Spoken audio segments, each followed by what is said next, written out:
Picture this. It's spring, listings are popping up, your group chat is full of Zillow links, and for the first time in a while, the numbers don't feel totally brutal. Mortgage rates have dipped a little, and that tiny change is enough to make buyers breathe again. Today, we're walking through what's moving right now in housing and money, and then we're going to zoom way in on something that quietly shapes all of it: stress, communication, and how we take care of ourselves for the long run. I love that you're starting with the vibe, because that's exactly what it is. A vibe shift. The average 30-year fixed rate slid down again this week, and it's being called the most affordable spring buying window we've had in about 3 years.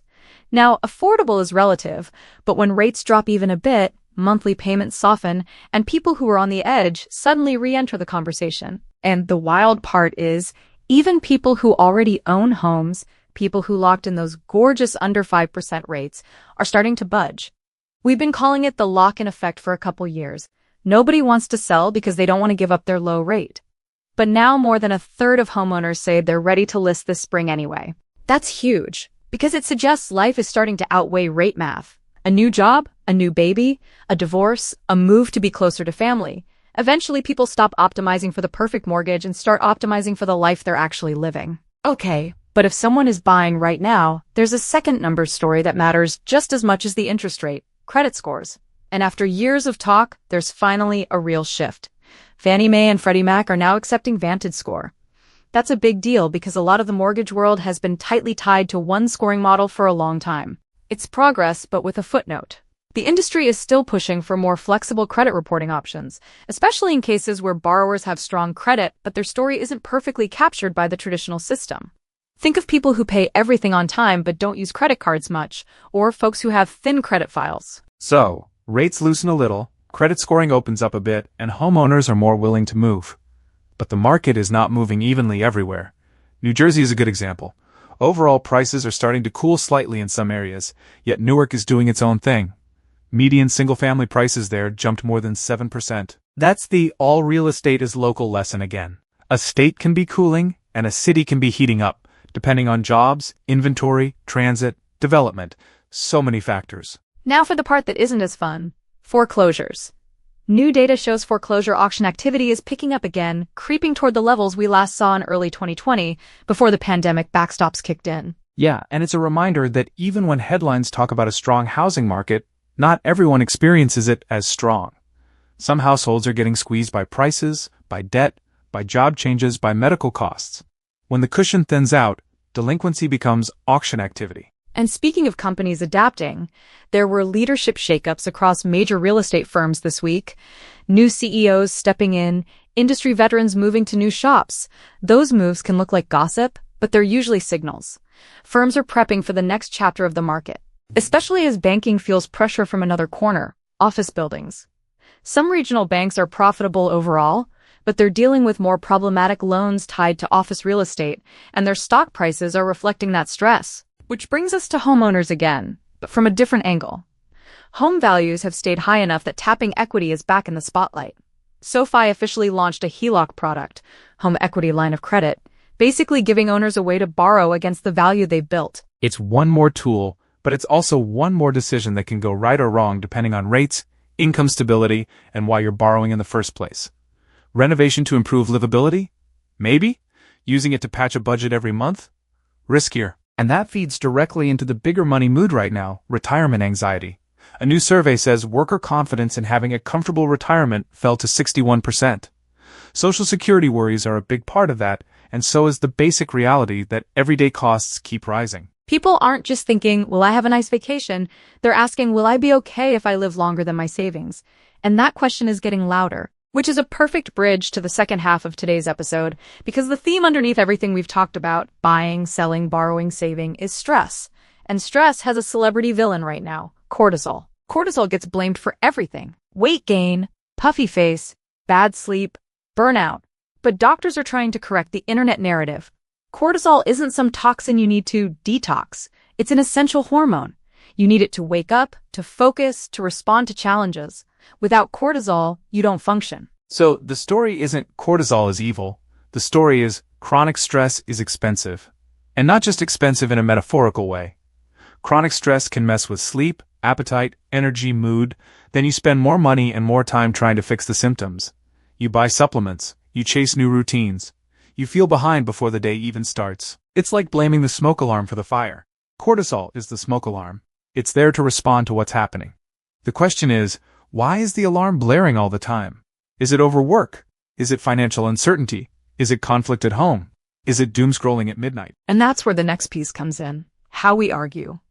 Because if your home life is full of conflict or your relationships feel tense, your stress system doesn't get a break. There was a really blunt question in the research this week.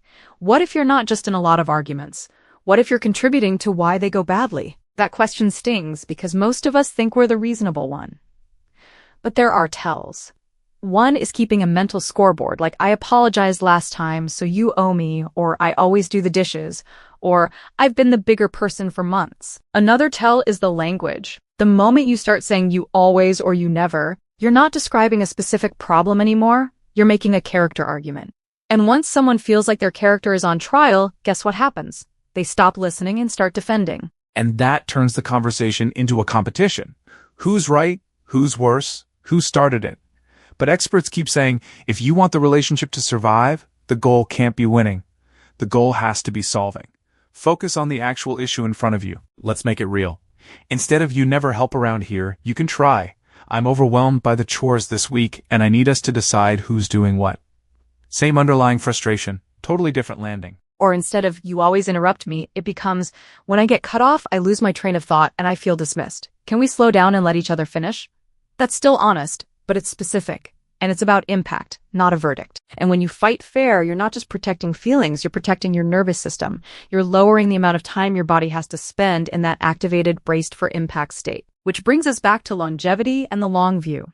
There's a whole movement gaining momentum around living longer and living better longer. One of the most fascinating stories this week. An AI company, In Silico Medicine, is creating what's being described as the first dedicated longevity board in the industry, specifically aimed at using AI to discover drugs that target the aging process. That sounds futuristic, but the problem is already here. Experts are saying our retirement and healthcare systems were built around a world where living to 65 was the milestone, and living to 90 wasn't as common. If the system assumes a shorter life, it underprepares people financially for a long one. So when retirement confidence drops, it's not just pessimism, it's people sensing that the timeline has changed, but the structures haven't. Longer life is a gift, but it also means more years to fund, more healthcare decisions, more planning, more uncertainty. And while we're talking about planning and risk, there was another sobering data point. Less than half of crowdfunded startups are still operating 4 years later. That's not a slam on founders, it's a reminder that early hype doesn't equal long-term survival. It's the longevity question again, just in business form. Starting is one thing, staying is another. Which ties into the most practical longevity trend of all, exercise. But stripped down to what busy people can actually do. Efficiency is the new workout obsession. High-intensity sprint-style training, plus slower, steady work, sometimes totaling as little as 30 minutes a week. Not because everyone is lazy, but because everyone is maxed out. And it's a nice counterpoint to all or nothing thinking. You don't need a perfect routine to get benefits. You need something you'll actually repeat. Even at the policy level, this theme shows up. Oklahoma is considering a bill to increase longevity pay for state employees, basically acknowledging that staying in public service for a long time deserves a bigger reward. It's another signal that institutions are trying in small ways to recognize long-term commitment. So if we zoom out, today's stories all rhyme. Mortgage rates dip, and suddenly the market breathes. Credit scoring expands, and more people might get a fair shot at financing. Homeowners consider selling even if they'd rather keep their old rate, because life keeps moving. Retirement confidence slips, because the future feels less guaranteed. And underneath it all, stress isn't just a feeling, it's a system. And it can be managed better when we stop demonizing cortisol and start improving the environment around it, including how we argue. That's the resolution I keep coming back to. The goal isn't to eliminate stress entirely. It's to build a life where stress doesn't run the whole show. In money, that might mean planning for longer timelines and being cautious with debt. In relationships, it might mean dropping the scoreboard and focusing on the one issue you're actually trying to solve. And in your body, it might mean realizing you don't need to fix cortisol, you need to support recovery. If listeners take one thing from today, I'd say take this. When a headline makes something sound like a simple villain, rates, credit scores, cortisol, your partner, pause and ask what's actually happening underneath. Usually the truth is more nuanced, and that nuance is where better decisions live. And if you're staring at a home listing, a retirement account, or an argument you keep replaying in your head, maybe this is your sign to zoom out. What's the real problem you're trying to solve? And what's one small move you can make this week that your future self will thank you for? Please like, subscribe, and join us at I Am Healthy Money. Life has its ups and downs, but you're not alone. From 2 to 102, we're in this together, right here, right now. We love ya.